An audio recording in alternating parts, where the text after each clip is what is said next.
محترم ورونو، اوس به د رسول الله صلی الله علیه و آله وسلم د اصحاب کرامو څخه د یو بل جلیل القدر صحابي د ژوند یو څه حالات درته بیان کړم چې د دغه صحابي نوم عویمر ابن مالک الخزرجي دی چې د مدینې منورې د انصارو څخه دی او په اسم کنیه سره مشهور دی چې ابو دردا رضی الله تعالی عنه ورته ویل کیږي. نو عویمر ابن مالک الخزرجي یعنی ابو دردا سهار وختي د خوبه راپورته سو او خپل هغه بد ته ورغی چې په خپل کور کې په یوه خونه کې پر یوه لوړ ځای ایښی و.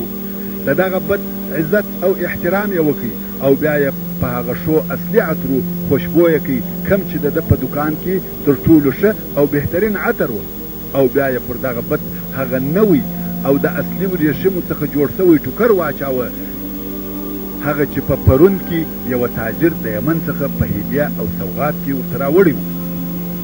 کم وخت چې لمر راوختی ابو دردا د کور څخه د خپل دکان و طرف ته رهي سو. په لار کې ولیده چې د یثرب لارې او کوڅې د محمد صلی الله علیه و آله وسلم په اصحابو ډکې دي، تازه د بدر د غزا څخه را رسېدلي دي او د دوی و مخته د قریشو د بندیانو ډلې روانې دي چې په بدر کې نیولې وه. نو ابو دردا هلته ګوښه ودرېدی، مګر لږ وخت وروسته یې د مسلمانانو په ډله کې یو ځوان ولیدی چې هغه هم د خزرج د قبیلې څخه و.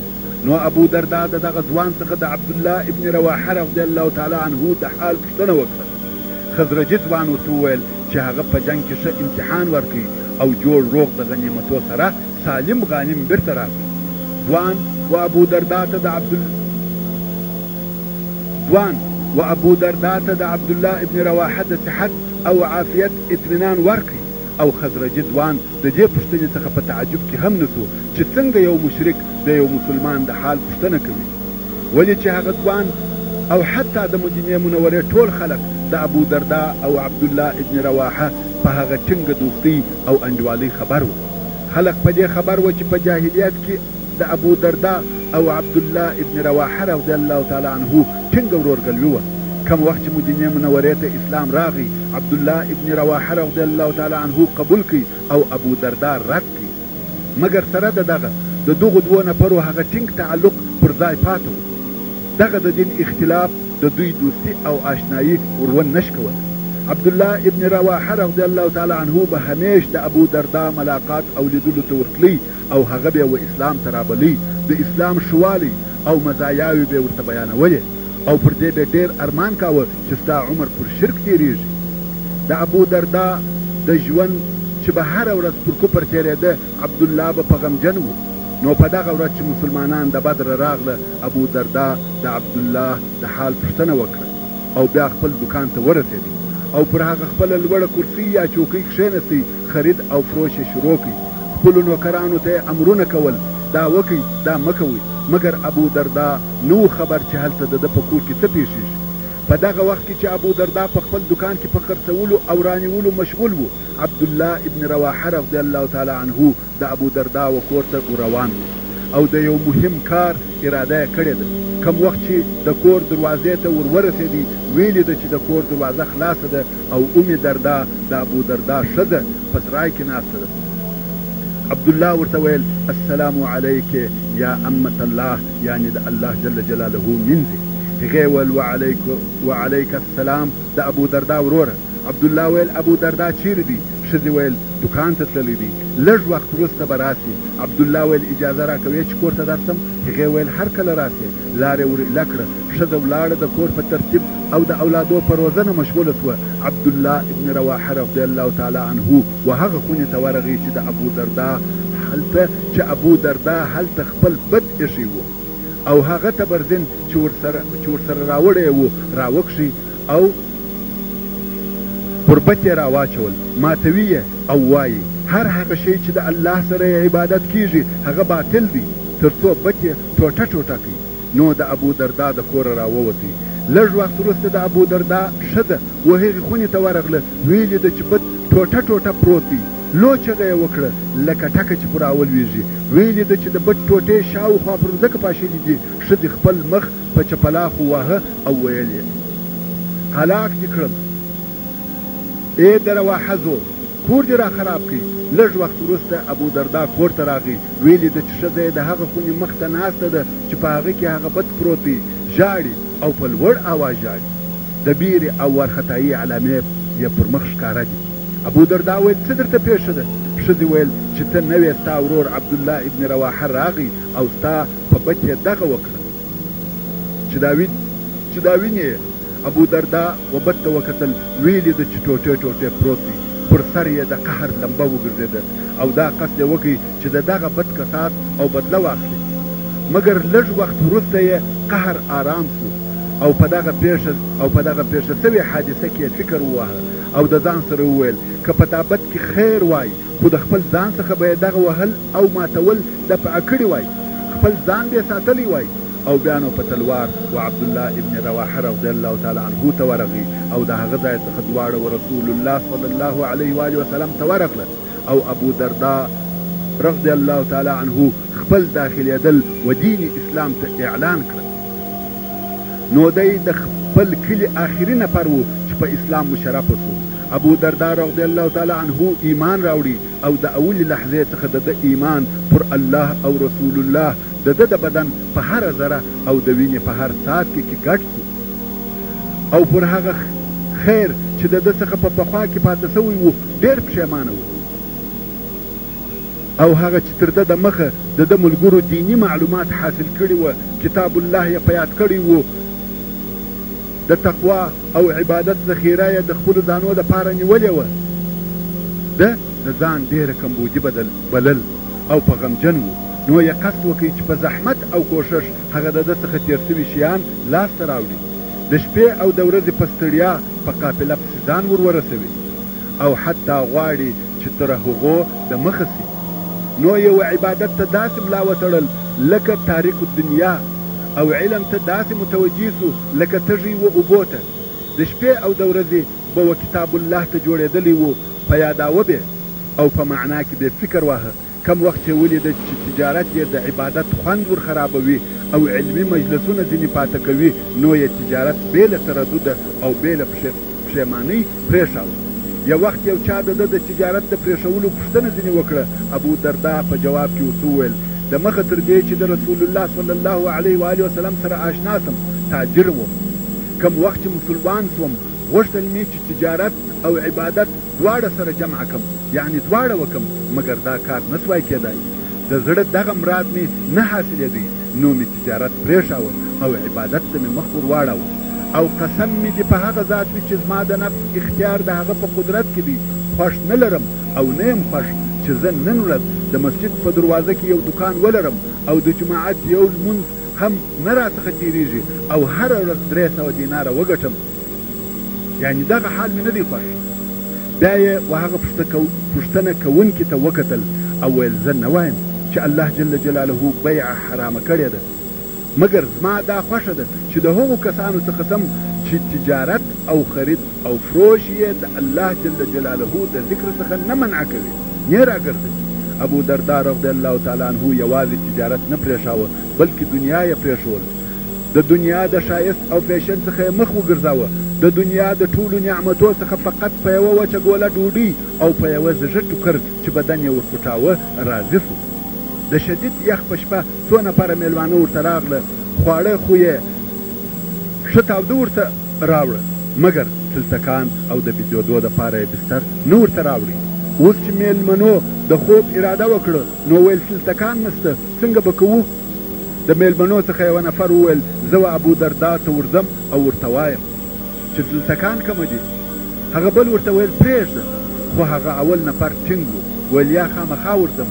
څو ورغلی او د خونې په دروازه کې ورته ودرېدی. ویلې ده چې ابو دردا څنګ اچولی دی او ښځه یې نږدې ورته ناسته ده. دوی دواړه داسې کالي نه لري چې څوک دې د یخه وساتي. نو سړي و ابو دردا ته وویل وینم دې چې ته هم داسې شپه تېروې لکه موږ چې تېروو، کالي یا تلتکان مو چیرې دي؟ ابو دردا ویل موږ هلته یو بل کور لرو چې مقصد یې قبر او آخرت و. هر شی چې پیدا کو هلته یې لیږو. که مو اوس په دې کور کې شی پرې ایښی وای یا مو درلودای تاسې ته به مې دروړی وای. او بیا هغه لار چې زموږ کور ته ورغلې ده ډېره سخته لوړه ده، نو پر هغه لار تر درانه سړي سپک سړی ښه تلای سي. نو موږ دا قصد کړی دی چې خپل درانه بارونه لږ کړو. بیا یې نو هغه سړي ته وویل ایا زما په خبره پوه سوې؟ هغه وویل هو پوه سوم او الله دې د خیر جزا درکړي.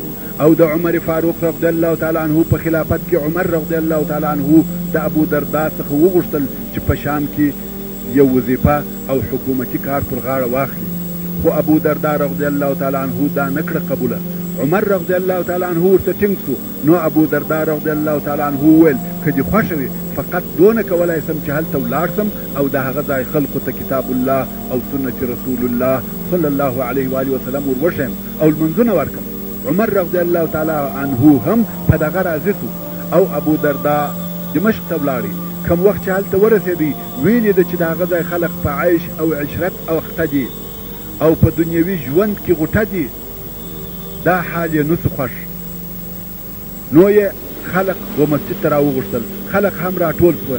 ابو دردا رضی الله تعالی عنه ولاړ سو او ویل یا اهل دمشق تاسې مې په دین کې وروڼه یاست او د کور مې همسایګان یاست او و دشمن ته مې ملګري یاست.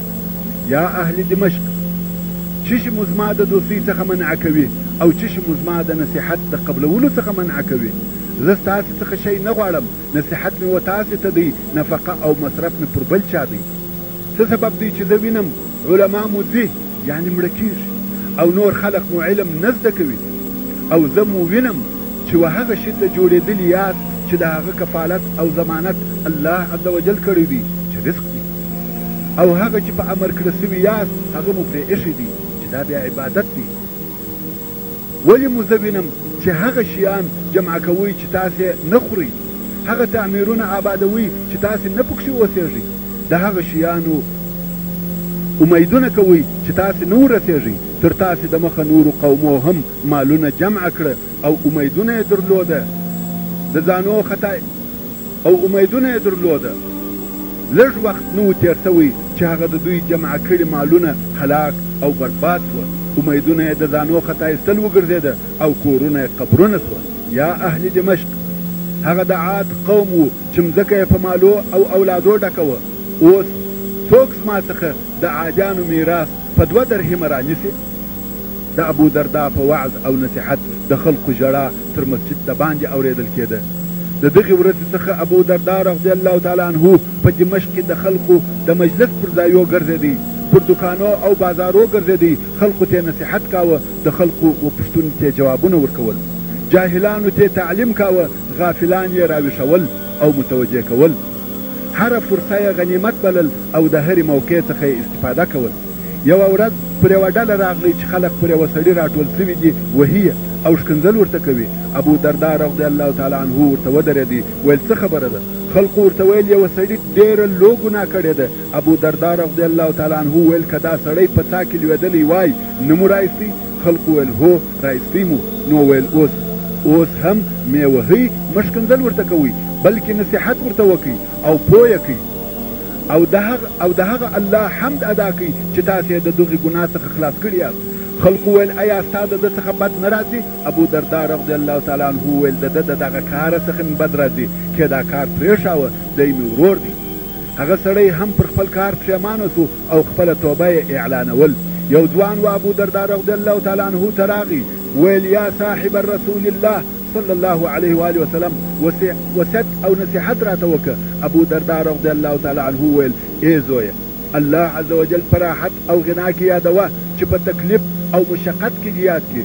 ای زویه، یا عالم یا متعلم یا د دوی همنشینه اوسه، مګر څلرم مه کېږه چې هلاکېږې. د څلرم څخه مقصد جاهل وي. ای زویه، ستا کور باید مسجد وي، یعنی ډېر وخت باید په مسجد کې تېر کړې. ما د رسول الله صلی الله علیه و آله وسلم څخه واورېدل چې ویې فرمایل مسجد د هر پرهیزګاره کور دی.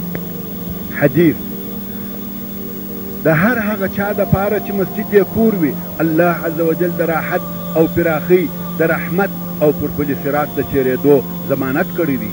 یو وخت د ځوانانو یوه ډله په یوه لار کې ناست وه، مجلس یې کاوه او تېرېدونکو ته یې کتل. ابو دردا رضی الله تعالی عنه پر دوی راغلی او ورته ویل یې ای زامنو، د مسلمان دپاره خپل کور عبادت خانه ده، ځان او سترګې د ګناهو څخه منع کېږي، ځانونه د بازارو او کوڅو د ناستو څخه وساتئ، ځکه دغه ناسته لهوه او د عبادتو رژېدل دي. کم وخت چې ابو دردا په دمشق کې اوسېدی معاویه ابن ابي سفیان رضی الله تعالی عنهما چې د شام امیر و د خپل زوی یزید دپاره د ابو دردا رضی الله تعالی عنه ولور ته مرکه وکړه. ابو دردا رضی الله تعالی عنه د دغه دوستي ممانعت وکړي او خپله لور یې چې دردا نومېده د عامو مسلمانانو و داسې چاته ورکړه چې د هغه د دین او اخلاقو څخه راضي و.